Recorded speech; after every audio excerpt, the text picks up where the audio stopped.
Hi everyone, it's Avid Drama Watcher. I'm back after the holidays.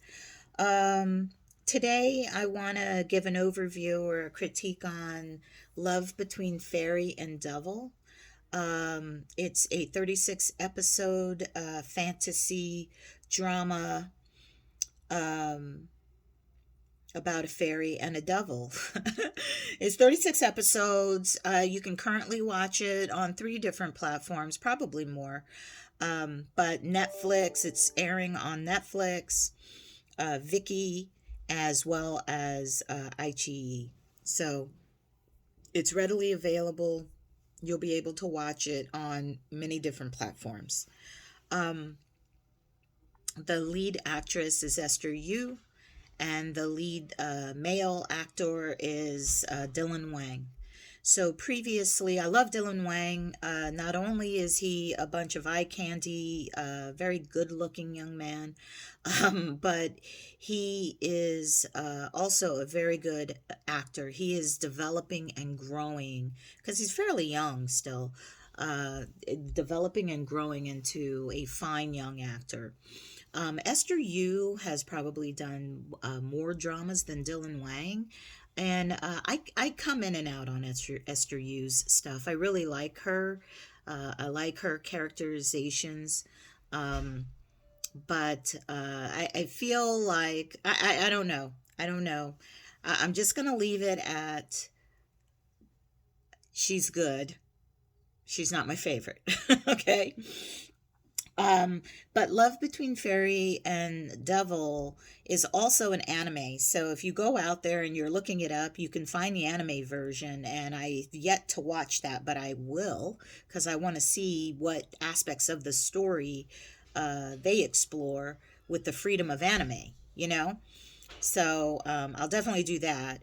But the whole gist of the story is that uh, Esther Yu's fairy and this low ranking fairy, like she doesn't have incredible powers, um, but this low ranking fairy somehow gets in trouble and then she ends up setting free this demon lord.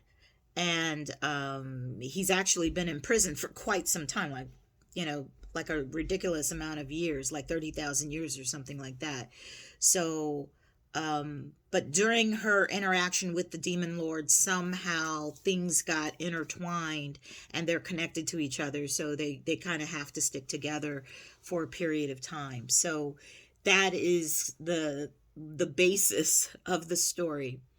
What I like is the journey that Esther Yu and Dylan Wang took these two characters, because there's definitely in the storytelling, I think what they found important to convey was the growth of the character. So just the changes, the transformation of the character. So, and I think that's what kept me hooked, because yes, there's this cute romance, but it's a typical romance, like, oh, bitter enemies, and then, oh, you know, they grow to love each other. But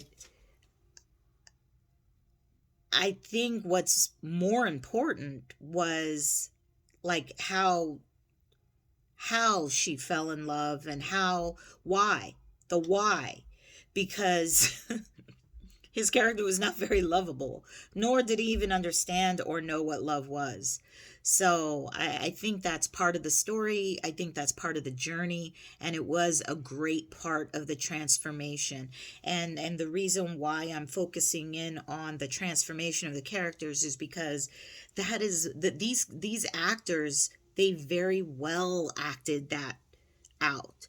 You know, especially Dylan Wang, like taking his character from a very cold, stoic, one-minded, revenge-minded kind of character, and then throw in all these other emotions and this transformation and journey of you know emotional intelligence, just an awareness and growth in that area was quite fascinating and riveting. and the way Dylan conveyed the raw emotions at any given time. I really got to give it to what I've observed from Asian dramas, and in some cases with the acting coaches, and then sometimes they provide them acting workshops to get into the emotions of the role.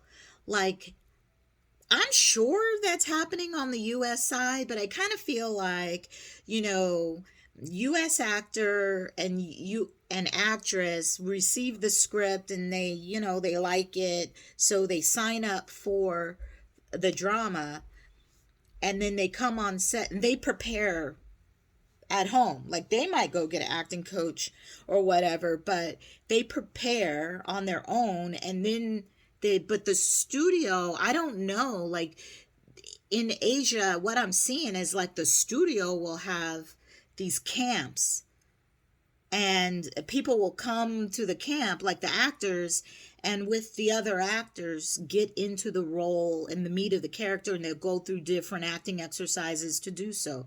I'm not saying Dylan Wang and Esther Yu did all that. I'm just saying this is what I've observed from some Asian dramas, and I'm wondering if that's why on a more, you know what, Buster, a cute little baby.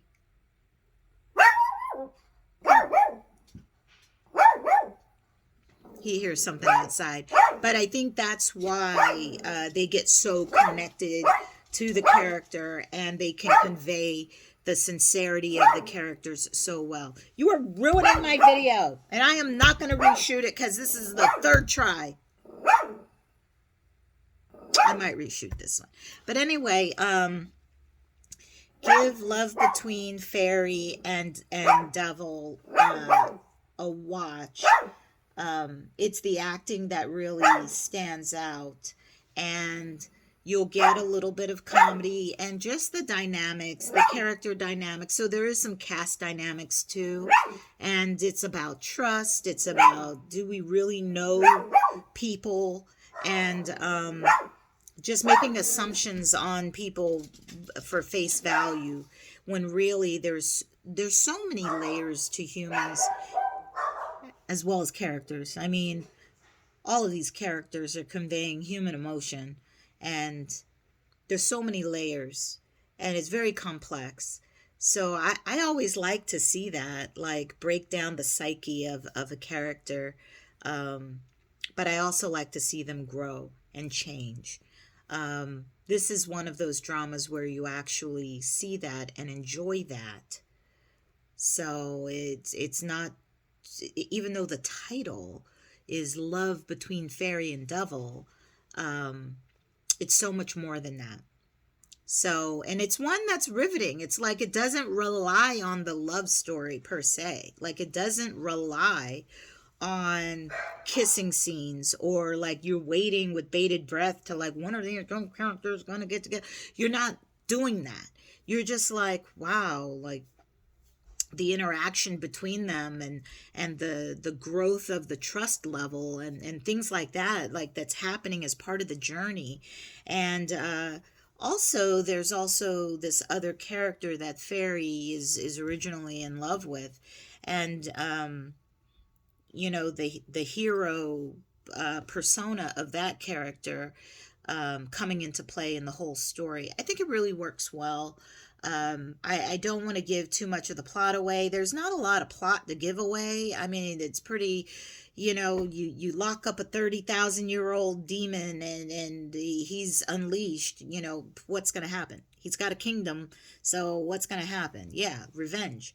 So that's, it's a typical storyline. Even the romance is a typical storyline, with even the second male lead syndrome happening. But the way the actors portrayed their roles is what's riveting here. So I would say give it a watch just to see the acting journey. It's 36 episodes, but they go really fast because the story is well written and well laid out. There's also two special episodes, which I just found out by looking up on Google. But I will definitely go out and watch the two special episodes because the way the story ends, it just I don't know how far they took the anime, but the way the live action story ends, it does kind of it does give you a little sense of closure, but they leave it open for more story. So that's why I want to see what these two specials are about and whether or not they truly, truly wrap up the full story. So I hope I've given you enough to pique your interest to go out and watch. You won't be sorry. The female lead, the male lead are both beautiful, visually stunning actors. So even if you're just like, hey, I'm here for the popcorn, definitely there's definitely a lot of eye candy to attract you in, but then the story and the character development is what grips you and pulls you in further. So I hope that you enjoy it as much as I enjoyed it. Um, and leave me comments. Let me know if you're watching any of these dramas that I talk about. If you have watched them, give me your commentary on them because mine is just my opinion. And I hone in on very specific things. Like I don't always hone in on story. I don't always hone in on the actor's abilities, but I always hone in maybe on a piece of the story and what that means to me. So I like to hear other people's opinions. So thank you very much for even watching these little videos because I love sharing my feelings on these dramas. And they're dramas that I love. So Love Between Fairy and Devil, it's a good one. Give it a watch. Thank you. Bye bye.